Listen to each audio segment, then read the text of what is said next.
What's up, fight fans? My name is Anik Subramanian, and I am the face of Energy TV.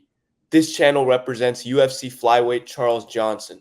Today, I'm here with the number 11 ranked UFC featherweight, the man of Manchester, the undefeated Lerone the Miracle Murphy. Lerone, how are you doing today, my man? I'm doing great, brother. How are you? I'm good, man. I'm good. I'm excited to chat. So, I know you wanted to fight at UFC 304, but you were there as a fan until 6 a.m. Manchester time. Walk me Yeah. through that day. Did you sleep right after the fights, or did you just go into your Sunday? Uh, I tried to sleep, but it was hard.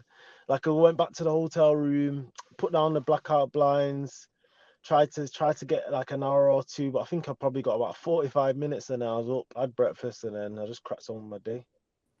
Man, I wish you were fighting there, but it ended up working out because you have a full training camp to fight Dan Ige to open up a Mm, stacked main card of UFC 308 in Abu Dhabi, right? That's yeah, an absolutely violent fight. How do you yeah. see that fight going, and what's your prediction for it? Yeah, it's definitely a hard fight. I think it's probably going to be the toughest matchup that I've faced so far because I feel like he's good everywhere. But it's just another fight again, and another ladder to climb. And I believe in my own ability. So I believe I'm gonna walk away with my hand raised. Training hard. I'm in the gym all year round anyway, and I'm making improvements every fight. So expect the best version of me. For sure, man. Now, Dan is a guy you were supposed to fight earlier this year. He ended up losing a close fight to Diego Lopez on 4 hours' notice at UFC 303. What do you make Yeah. of his fighting spirit, and what was your reaction to him fighting on such short notice? Well, it's actually crazy. Obviously, I thought that Diego Lopez was gonna fight Ortega, so I fell asleep. I fell asleep while the card was on. I woke back up and I seen Dan Ige walking out. I'm trying to switch the channel, thinking like I thought I was on the wrong channel. So it was like, and then I seen that he stepped in on short notice. So yeah, good on him, good on him. But I feel like anybody will take that fight for that kind of money. But he done well considering he took it on 4 hours notice. I think that if he would have pushed the pace a bit earlier, he could have won the fight. But yeah, it was a good fight, man. I agree, man. Now, your fight card will be headlined by Ilia Topuria and Max Holloway for the featherweight title.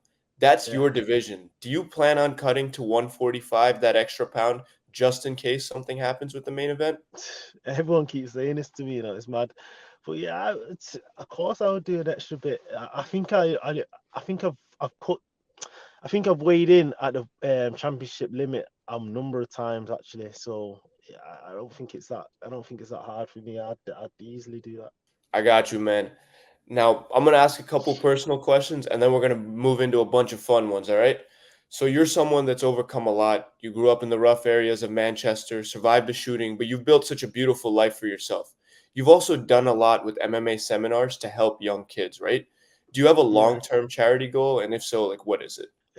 Yeah, I do. I definitely want to. Obviously, I'm going to open my own gym at some point, but I definitely want to do some sort of charity work because I believe MMA and fighting is just like a sport where it's like I feel like a lot of if a lot of kids got into it young, I don't think they'll go down the wrong path. I think it just believe it. I think it just teaches you certain things that you can take on board to outside life. So I definitely want to set something up and work with some sort of charity or build my own charity for kids, especially like deprived kids as well.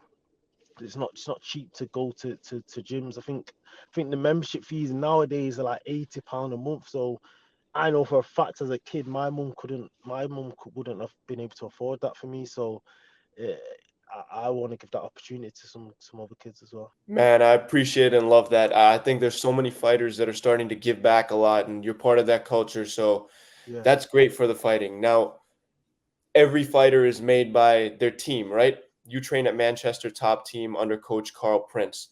You've both shared so much hard work and memories together, but you got to tell me, what's your funniest story with him? there's a lot to be honest. There's a lot, but probably I think the Abu Dhabi debut was probably the best story in it. Taking the fight in 3 weeks' notice, walking out in front of in hostile territory, getting booed, and then coming away with a win, and then whatever else happened after that, it's a good night. It's a good night. Awesome, awesome. Now, within your team, you've already made the top 15 in the big show, right? But there's Yeah, a lot of great training partners for you. Are there any prospects that in your gym that we don't know about yet that you think are going to be huge in the future? loads. It's actually, I feel like the level of MMA overall has gone ridiculous now, especially in the UK. So, but if the guys I feel like are gonna make big names for themselves and probably go all the way are, I don't know if you've heard of Ibrahimov, Russian kid, featherweight. He's fighting on PFL, Bellator. Callum Connor, uh, he's an up and coming lightweight, solid striker. Who else? You probably heard of Lewis McGrillen as well. Louis Lee Scott as well. There's so many names to mention. AB, heavyweight, and I feel like I'm gonna miss out names, and then they're gonna feel some type of way. But there's too many names to mention. Malachi Edwards as well. Welterweight. These guys are all like 20, 22, 23, and they're giving me a hard time. So yeah, I feel like they're gonna go all the way. Yeah, I'm excited to watch all these guys, and this shout out only helps them because the world can know about it. Your fans will start hearing about these guys, so that's awesome, man. Now I'm gonna jump into some fun questions, right? Would you let your son be a fighter? Would have let him, of course, if he wanted to be, but I feel like there's a lot. I'd rather him be a footballer. That's the real. I'd rather him be a footballer. Man, that's a funny answer. Someone asked Bilal Muhammad if he'd let his future kids be a fighter, and he said absolutely not. They're going to the NBA.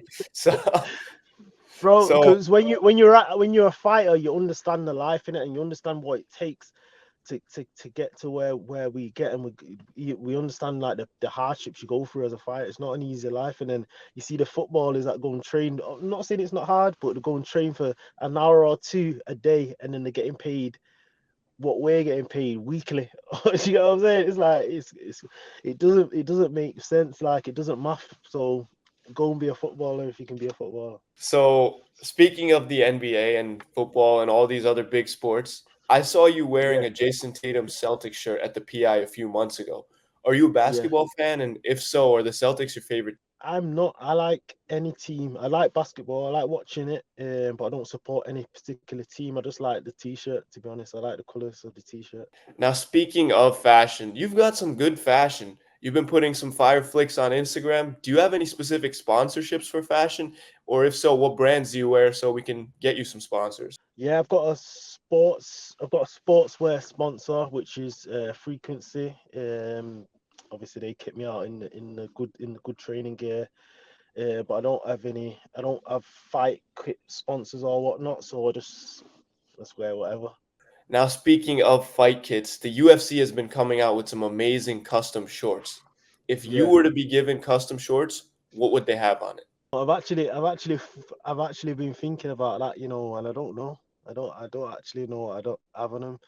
I'd have to get some sort of graphic designer to make something up for me. But I've been seeing some are good and some are not. So I feel like as long as the red with some sort of designer, I like it. I like red shorts.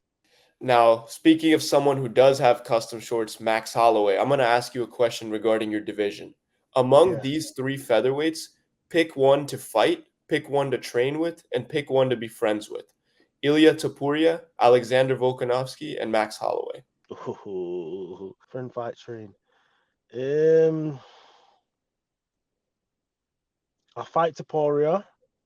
He's champion. Uh, I train with Max Holloway, and I'd be cool with Volkanovski. I've actually met Volkan. He's a cool guy still. So yeah, I probably do it that way around. That's awesome. Charles Johnson was actually training with Max in Hawaii, so that's been pretty cool. Nice. Yeah. So a couple more rapid fire questions, and then I'll let you go. Right? You're a featherweight. Who wins, Max Holloway or Ilya?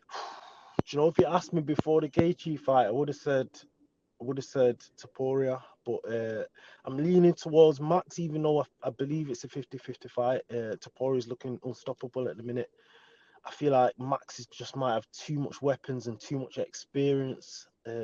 but Topuria is a power puncher. So yeah, it's one of them fights, man. I'm looking forward to seeing it. I don't know if I'm gonna watch it because I'm fighting, obviously, but I'll probably lean towards Max slightly. Now, what about the co-main event? Robert Whittaker versus Khamzat Chimaev. Solid fight.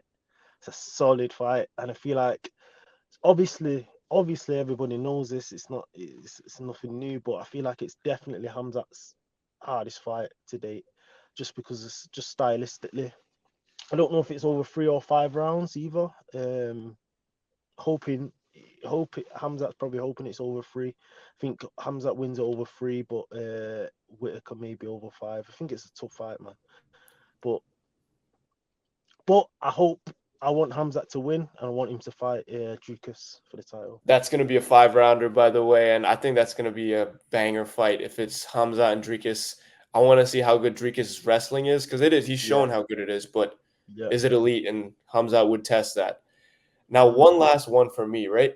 If you were in a street fight, pick 2 featherweights to back you up. 2 featherweights. In a street fight, I'll probably just go with the 2 hardest hitting madmen. There is probably go with Josh Emmett and who else? Josh Emmett. Let's go Josh Emmett and Volkanovski, because I just know they'll just scrap. 2 short, bald guys that hit like trucks. I love that, man. That's it. Now, Lerone, thank you so much. I really do appreciate you hopping on. Do you have a parting message for your fans ahead of your fight? Just tune into 308, sorry. It's going to be fireworks, and you're going to see the best version of me.